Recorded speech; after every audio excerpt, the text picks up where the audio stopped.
I believe the mean value theorem is actually more useful than Rolle's theorem, and it will, again, it's sort of an application of thinking about graphing and derivatives, and it proves useful. I think it's useful in proving the Fundamental Theorem of Calculus, which is often another chapter where we do integration. So we'll see it again somewhere.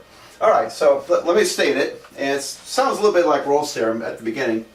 If f of x is continuous function over a closed interval from a to b, and if it's differentiable over the open interval from a to b, in other words, not counting the endpoints, then there exists at least one number c, x equals c, such that f prime of c, the derivative at c, is equal to f of b minus f of a over b minus a.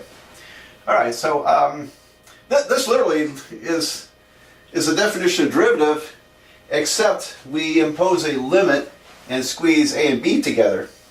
We use different letters, we use h, but this is kind of the definition of derivative.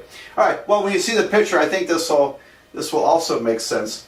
And all right, so I'll draw a picture.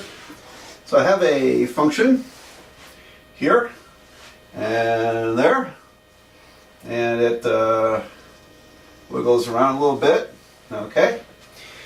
All right, so here is a, there is b, this y value is f at a, this y value is f at b, and so when you calculate f at b minus f at a divided by b minus a, you're calculating let me do this in green. You're calculating the slope of the line connecting the two endpoints.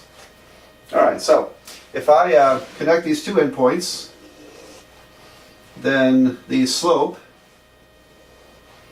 the denominator b minus a is the difference between these two numbers. That's the run, the length of the horizontal change.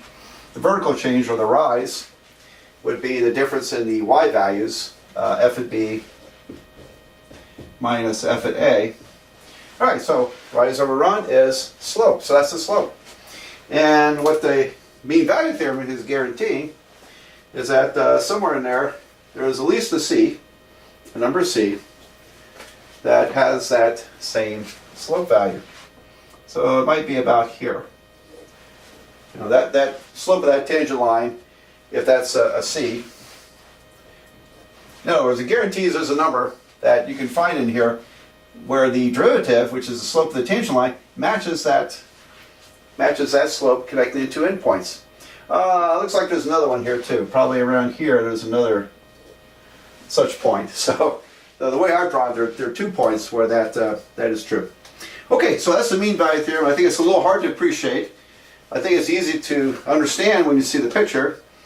Proving it using advanced calculus techniques is apparently, I don't think, is a very difficult thing. There may be proofs in your textbook that you're using. I don't like to do a lot of really formal proofs in this course, but I do. It's great when you can look at something and see, well, this is why it's true. This is why it's true. So, all right, mean value theorem, we'll use it somewhere down the road, but it's kind of related to things we've been doing right now.